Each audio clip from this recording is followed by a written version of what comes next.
Okay, welcome back. We are in Proverbs 16 verse 4. I told you yesterday that we would be doing this today.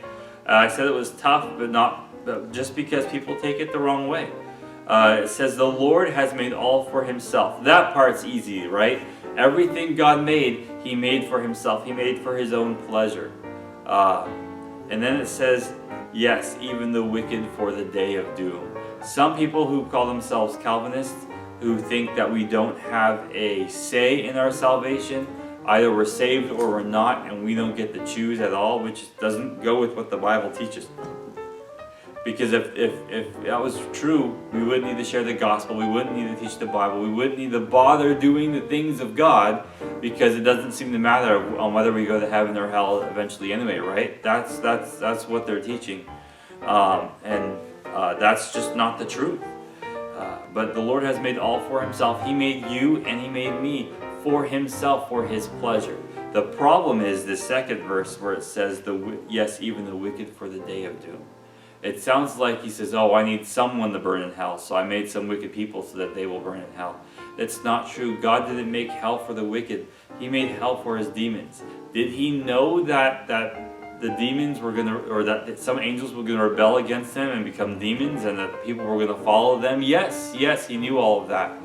And he still made us anyway. And so some people will say, well, there you go, he knew about it, so therefore he made it, knowing what we would choose if you say we get a choice, and therefore he made them to burn, specifically to burn in hell. It's like, but that wasn't his motive in doing it. His motive in doing it was to build people who would love him and who would be with him and who would accept his love and his pleasure. And even though they didn't accept it, even though a lot of people say no to him, he still gives them that choice. He still gives them that offer, so that when people do go to hell, they're going to go there in full realization that they chose to go against the Almighty and all-powerful God. It was their choice. No one who goes to hell is going to think, oh, God sent me here and he made me just for this. They're gonna know, because there's going to be a whole trial. They're going to know that they're the one who chose it because they chose to go against God. And the truth is, the only way to escape hell is to follow Christ, because we're all headed that way in our own sin. Because Adam and Eve ate of the fruit, they introduced sin into the world, into this human condition that we have today, and that gets passed on, from parents to sons and daughters, and parents to children, and parents to children, until it comes to us. And so we're already born with this sin nature that came in through that fruit, through Adam and Eve. They were made perfect and they ruined it. And they're like, well, it's not my fault, it's their fault. But it's still our fault, because we still choose to do the wrong things over and over and over again. It's kind of like saying where you were born is not your fault, but if you choose to kill people because you're born in a bad neighborhood, that is your fault. And so the choices we make over and over again prove that we are not worthy of heaven.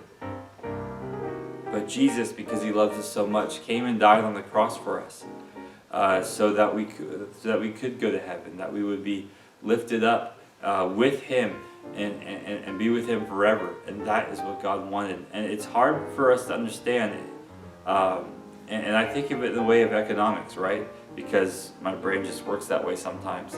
It's like the return that God gets from the few that love him is worth him dying on the cross for those that would reject him. Because remember, Jesus died on the cross for the entire world. God so loved the world that he sent his one and only Son, that who would believe in him would not die but have everlasting life, right? So God loved the world. He sent Jesus to die for the world, and for a lot of people, Jesus died for a lot of people who would ultimately reject him.